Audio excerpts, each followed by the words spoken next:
हाँ दोस्तों, तो अब हमारे पास दूसरा क्वेश्चन है। यहाँ पर ये क्वेश्चन है हमारे पास, treatment of an aqueous solution of 3.74 gram of CuNO3 का होल ट्वाइस, ठीक है, CuNO3 का whole twice copper nitrate with excess Ki result brown solution along with the formation of precipitate, ठीक है। The passing H2S gas, passing H2S through this solution give another PPT X, the amount of X, क्या पूछा है हमसे, amount of X पूछा है, ठीक है। तो क्या होगा यहाँ, तो देखो ये क्वेश्चन भी आपका किससे है, इनऑर्गेनिक से ही रिलेटेड है, मगर उसने इसमें भी स्टोइचियोमेट्री पूछ ली। तो सबसे पहले आपको पता होना चाहिए क्या होता है, सबसे पहले आपको पता होना चाहिए कि जब भी क्या करते हैं हम कॉपर नाइट्रेट को Ki से रिएक्शंस कराते हैं, तो कॉपर का जो होता है कॉपर 1 में जाता है, कॉपर 2 पॉजिटिव नहीं बनता है, कॉपर 1 जाता है, एक व्हाइट कलर का प्रेसिपिटेट बनता है, फिर एक्सेस ऑफ Ki होने की वजह से वो ब्राउन कलर का हो जाता है। तो हमें ये रिएक्शंस करनी है, तो हमें ये रिएक्शंस आती होगी तभी हम इस क्वेश्चन को सॉल्व कर सकते हैं। तो देखो इसका सॉल्यूशन कैसे है, देखो CuNO3, ये रिएक्शंस आपको इनऑर्गेनिक की आनी चाहिए।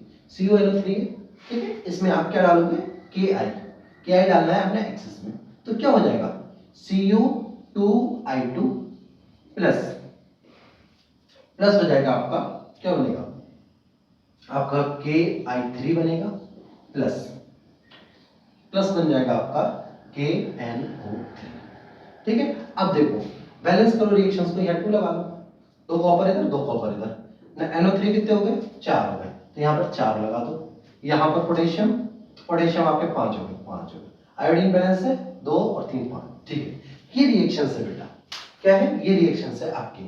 तो इसमें देखो कॉपर +2 से +1 में चला जाता है, क्योंकि iodine as a reducing agent होती है, और ये व्हाइट कलर का प्रेसिपिटेट होता है, ये व्हाइट पीपीटी होता है, और ये क्वेश्चंस भी आता है इनऑर्गेनिक में क्वालिटेटिव एनालिसिस में।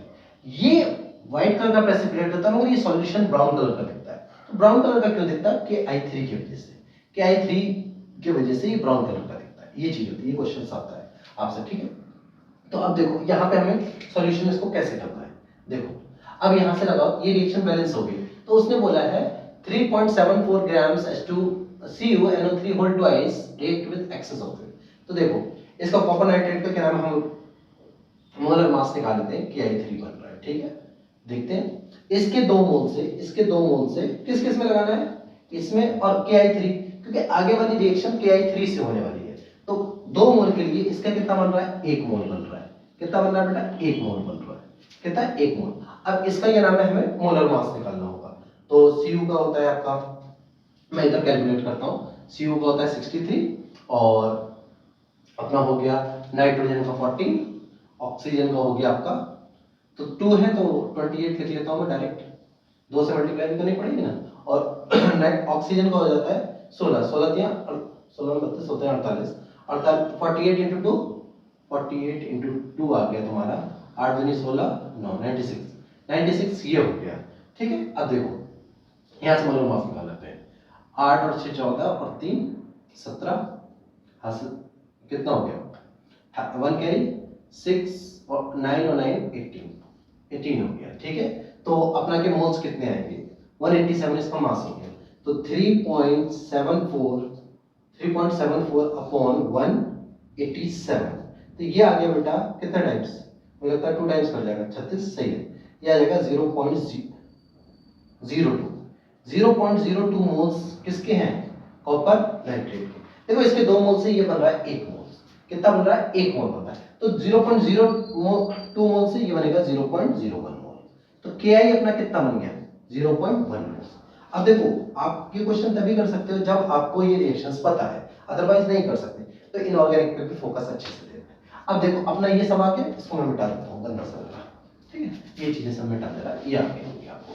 अब देखो दूसरी रिएक्शंस क्या होगी, देखो Ki3 असल में कैसे होता है, Ki प्लस I2, और आयोडीन का यहाँ पर जो होता है वो एक ऑक्सीडाइजिंग नेचर होता है, क्या होता है, ऑक्सीडाइजिंग एजेंट की तरह काम करता है। तो होता क्या है, देखो नेक्स्ट रिएक्शंस में हमारा Ki3 प्लस H2S बेटा नई रिएक्शंस बनाता है, सल्फर प्रेसिपिटेट कर जाता है, सल्फर प्रेसिपिटेट करता है, यहाँ पर ये प्रेसिपिटेट होता है, ठीक है। सल्फर प्रेसिपिटेट करता है प्लस क्या बनेगा अपना Ki बनता है प्लस H2HI बनता है, ठीक है, 2HI बन जाता है, क्या बन जाता है HI बन जाता है। I2 इसमें जो होता है बेटा वो इसको ऑक्सीडाइज कर देता है, -2 से 0 में पहुंचा देता है। अब देखो बेटा यहाँ पर देखो इसको बैलेंस भी कर लेते हैं, तो बैलेंस करने के लिए यहाँ Ki3 था, यहाँ पर आपका K बराबर है आयोडीन कितनी है 3 है, सल्फर सल्फर 1 है, H2 भी बराबर, बैलेंस रिएक्शन। अब बेटा देखो इसके 1 मोल से इसका कितना मोल बन रहा है, 1 मोल बन रहा है, कितना बन रहा है 1 मोल, 1 मोल से कितना बन रहा है बेटा 1 मोल Ki3 प्रोड्यूस 1 मोल सल्फर, है ना। तो इसके कितने मोल अपना को मिले थे 0.01, तो इसके 0.01 मोल से कितना बनेगा ये बेटा 0.01 मोल। अब सल्फर 0.01 मोल बना, रिएक्शन में सल्फर 0.01 मोल बना।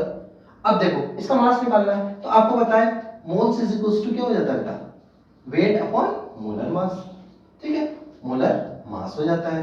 अब देखो मोल्स कितने हैं 0.01, मोलर मास कितना होता है सल्फर का 32 इज इक्वल टू वेट आ जाएगा बेटा, तो ये आ गया अपना 0.32, तो इसका जो करेक्ट आंसर है वो होगा 0.32 ग्राम।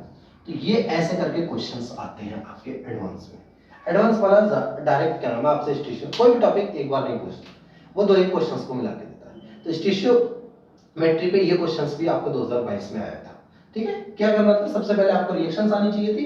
रिएक्शंस में क्या था कॉपर नाइट्रेट को Ki से रिएक्शंस कराएंगे, Cu2I2 आता है प्लस Ki3 आता है प्लस Kno, ये याद रख लेना, ये व्हाइट कलर का प्रेसिपिटेट होता है, इसकी वजह से ब्राउन कलर का ये सॉल्यूशन दिखता है, क्योंकि ये एक्सेस Ki होने की वजह से जो I2 होती है वो इसके साथ रिएक्शन कर जाती है, तो क्या होता है ये अपना Ki3 बन जाता है। अब ये देखो इसके 0.0 इसके 2 मोल से ये 1 मोल बन रहा है, तो इसके 0.02 मोल से ये बन जाएगा 0.01 मोल।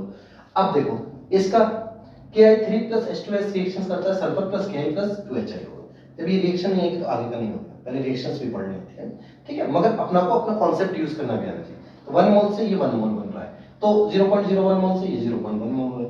आपको पता है moles is equal to weight upon molar mass, तो क्या होगा देखो moles into molar mass is equal to mass आ जाएगा, तो ये हमारा आंसर आ गया। तो इस तरीके से आपको स्टोइचियोमेट्री लगानी है, तो ये आपका सेकंड क्वेश्चन हो गया, ठीक है। ऐसे करके आपको क्वेश्चंस करने हैं। अब जितने भी चीजें मैंने पढ़ाई हैं उस पर बहुत सारे से क्वेश्चंस कीजिए। एक क्वेश्चंस और आया था उसको भी कर लेते हैं, उसके बाद हम इसको वाइंड करेंगे, ठीक है। मैं इसको मिटा देता हूँ, ठीक है।